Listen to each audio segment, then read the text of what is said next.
Hello, Laynie Brown. Hi, Al. It's week 5. And in week 5, we're thinking about modernism's effects, right? So we were racing forward from Whitman and Dickinson as proto-modernists, and then week 2, where we extended that into modernism and contemporary or postmodernism. And then we pushed further with Stein and people like the Baroness. Now we're not taking a beat because this is a very intense week, but we're allowing our poets to think. Some of them are downright skeptical of the social and political inadequacies of some aspects of modernism. So, for instance, this week, and we'll describe all the modules in a minute, but this week we have a couple of communist poets, both of whom are more traditionally formal as poets. Their ideas are very modern, and there are aspects of them that are modernist. But it's time for us to just sort of think through what modernism means before we, past week 5, and to some degree 6, the beats, then we race forward again, continuing the tradition that we think of as starting with Dickinson and Whitman and moving through modernism. So that's a fancy way of saying that week 5 is a time to be thoughtful about what we've done so far. There are 4 modules in week 5. We're always going to refer to it as week 5, but it's got 4 parts. And in the Coursera ModPo syllabus, you're going to see modules 7, 8, 9, and 10, the 4 parts of week 5. So, module 7 is a sampling of, I think, just 2 communist poets, although ModPo Plus has a whole bunch of very interesting communist and otherwise left radical poets, particularly focused on the Depression, the 1930s. Module 8 is probably the most important part of week 5, if I might editorialize.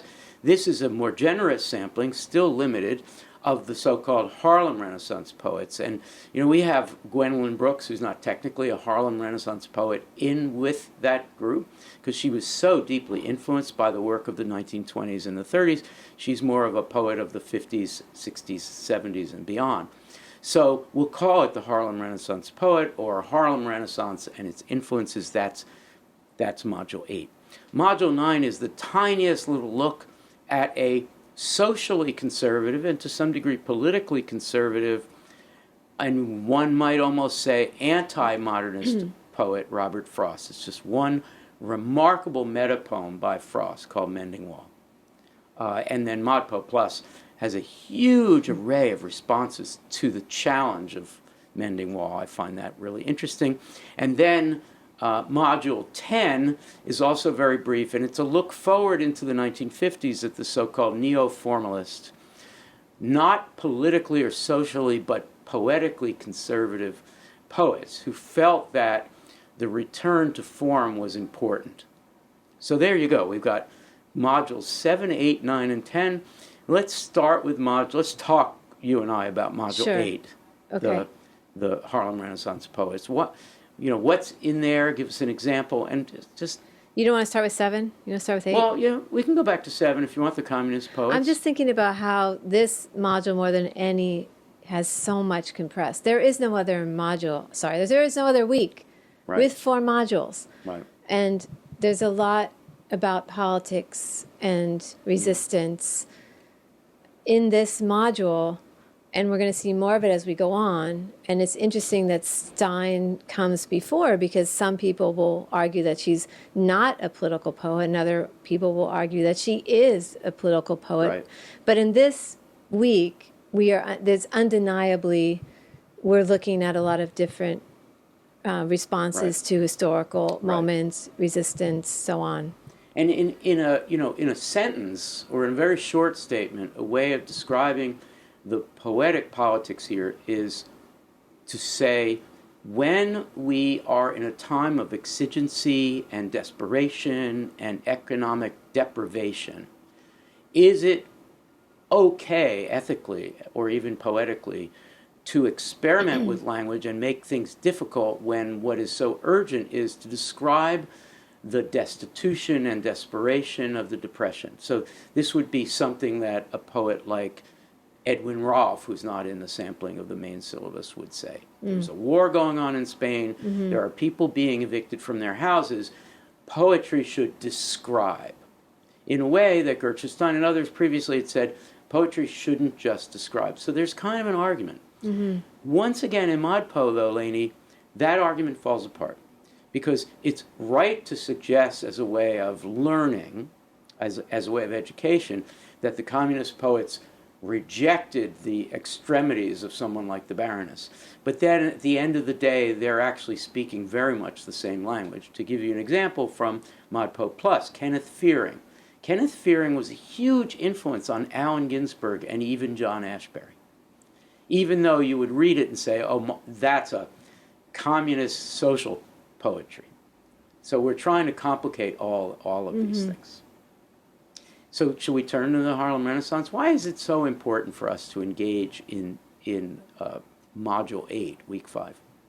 Well, the poetry is just fantastic. It's so powerful, and like any week, we could spend a whole semester or a whole life just looking at the work of any of these poets, Langston Hughes, Gwendolyn Brooks, for example. Poem Boy Breaking Glass is a star of this course. Yeah. Yeah. We have a lot to say about that. It's incredibly powerful, and every conversation that we have is a new conversation, and the poem always feels resonant to the current moment. Right. And these poets, Brooks is a great example, but Hughes is another example, they have such an influence going forward on so many of the poets that we're going to pick up in the subsequent weeks. Robert Frost, I don't think we have that much to say about Frost. This is not a Frostian course. People who came to ModPo and expected, Edward Arlington Robinson and Carl Sandburg, although Sandburg is in ModPo Plus Week 5, or Robert Frost, are going to be disappointed. Because Frost, who's just a brilliant wordsmith, put on a persona, pretended to be just a local yokel, but was clearly part of the modernist movement. But ultimately what he has to say is that walls are kind of good, and that the difference between the subject and object is kind of good. And ModPo is also all about intersubjectivity and breaking down those walls. And one can argue that Mending Wall is also in favor of breaking down the wall. So it's a very complicated moment in ModPo, and I don't know what more to say. I would just say, for people who are fans and want more Robert Frost in ModPo Plus, we do have some videos looking at some other Robert Frost poems. Absolutely, and a lot of interesting discussions of the reaction of some of the ModPo poems to Robert Frost. Right. And then, Module 10 is the neo-formalist poets. For instance, Richard Wilbur. We're not really in love with these poets. However, they produced Adrian Rich, who was originally kind of a neo-formalist of the 50s and became a radical poet that aligned with Module 7, the communist poets in some ways, and of course the feminist poet. So we really believe that it's important to look at that last module as partly a counterpoint for what's coming next, which is the beat poets. And the beat poets had nothing to say. There was no conversation between the beat poets and these Module 10 poets. So all of the relationships between poets, the way they influence each other, whether they are admirers of each other or the opposite, helps to understand the trajectory of ModPo, or any aesthetic trajectory that you explore. Right, well said.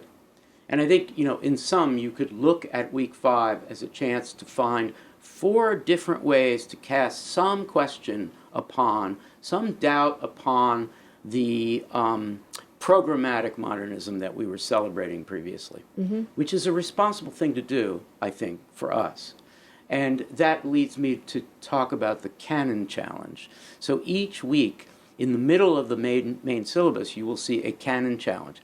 One of us, one member of the ModPo team, chooses that week to be skeptical of our own approach, or to be skeptical of the celebration of some of the approaches that we celebrate otherwise. And we're trying to do this. We're trying to be in dialogue with the differences and the disagreements.